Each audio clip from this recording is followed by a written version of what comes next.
Imagine for a moment that you have a habit that you really want to change. You know what it feels like when you make that big decision to change. I'm going to eat healthier. Or maybe, okay, that's the last cigarette. For a couple of weeks, things go great. But then, one day, the craving suddenly becomes more than you can bear. And you start unwrapping that candy bar, or lighting up that pack of cigarettes you had hidden away. And before you know it, you're back to those old habits. Does that sound familiar? If so, you already know the power of habits. Luckily, by learning how habits work, you can begin to overcome their power. Let's explore 6 of the best ideas in The Power of Habit by Charles Duhigg. Number 1. Habits are simple cue, routine, reward loops that save effort. This process of turning a sequence of actions into an automatic routine is known as chunking, and it forms the basis of all habit formation. Its evolutionary role is clear and crucial. It allows the brain to save energy and perform common tasks efficiently.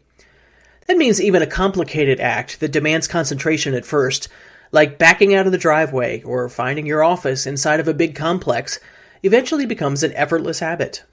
The author quotes research that attributes as much as 40% of the actions we perform each day are based on habit.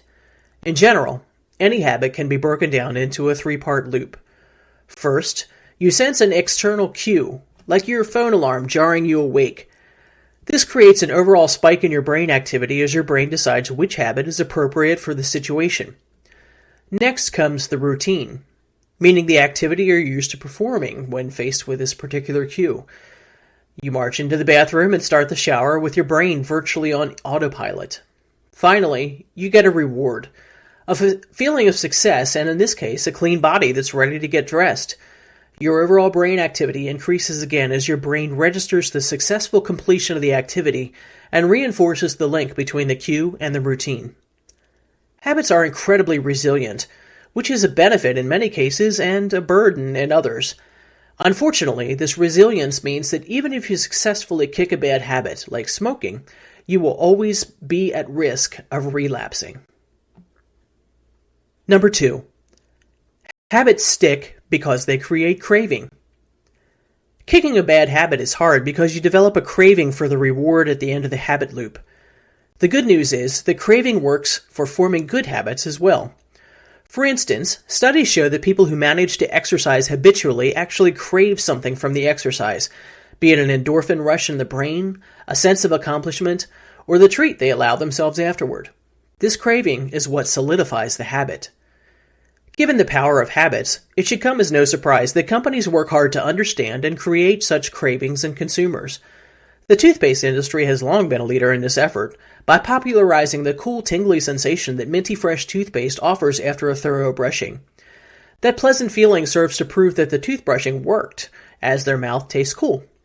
It also creates a craving of sorts as the consumer seeks the taste even more than the benefit of clean teeth. Number 3. To change a habit, substitute the routine for another and believe in the change. As anyone trying to give up cigarettes will tell you, when the craving for nicotine hits, it's hard to ignore. That's why the primary rule for quitting any habit is this: don't try to resist the craving, redirect it.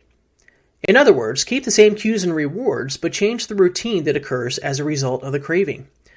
A well-known organization that uses this method well is Alcoholics Anonymous, which may have helped as many as 10 million alcoholics achieve sobriety. AA asks participants to list what exactly they crave from drinking.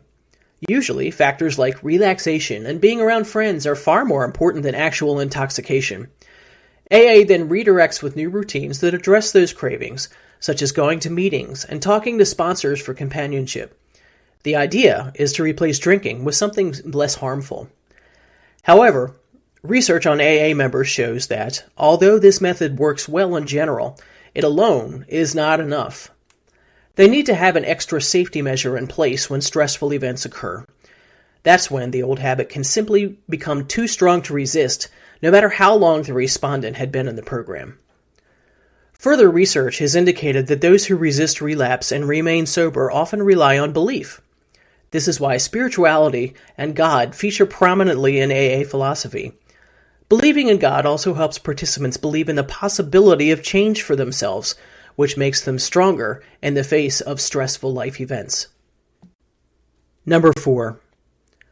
We can train our willpower to grow stronger. Willpower is a key habit in life.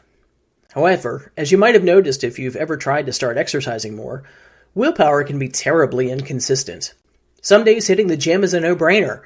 Other days, it feels impossible to get out of bed. Why is that? It turns out that willpower is actually like a muscle that can get tired. If you exhaust it by concentrating on, say, a complicated work project, you might have no willpower left when you get home. But the analogy goes even further. By engaging in habits that demand resolution, like keeping up with a strict diet, you can actually strengthen your willpower. Lots of other factors can also affect your willpower. For example, Starbucks found that on most days, all of its employees had the willpower to smile and be cheerful, regardless of how they felt. But when things became stressful and customers started getting upset, they would soon lose their cool.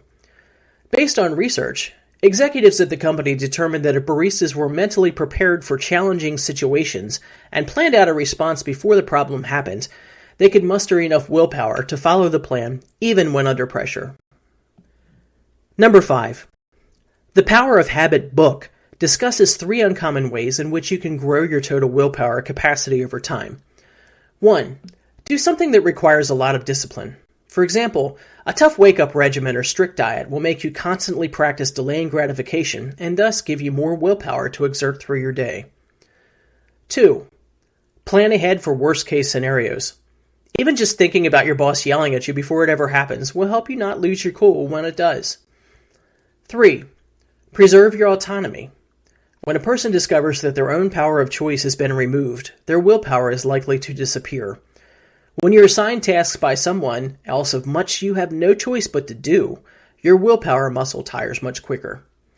If you find small exercises that help to strengthen those 3 approaches, you'll actively strengthen your willpower. And finally, number 6. Intentionality is key in managing habits. To modify a habit, you must decide to change it. There must be a conscious decision. But once you truly come to the understanding that your habits can change, that brings freedom. That freedom energizes your sense of responsibility to actually do what it takes to change them. Also, the book points out that habits are like water. To a fish, water isn't noticed. To us, most of our habits aren't either. We must deliberately take notice of them. Water hollows out a passage so it can flow through it. If its natural flow is stopped, it'll flow the same way when it starts again. Habits are quite similar. The Power of Habit by Charles Duhigg includes lots of supporting stories and studies to explain the power of habit and how we can enjoy the freedom of being able to change them. Here are some encouraging quotes from the book.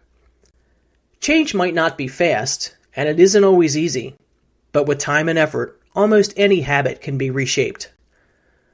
The golden rule of habit change. You can't extinguish a bad habit, you can only change it. Simply giving employees a sense of agency, a feeling that they are in control, that they have genuine decision-making authority, can radically increase how much energy and focus they bring to their jobs. Habits are powerful, but delicate. They can emerge outside our consciousness or can be deliberately designed. They often occur without our permission, but can be reshaped by fiddling with their parts. They shape our lives far more than we realize. They are so strong, in fact, that they cause our brains to cling to them at the exclusion of all else, including common sense.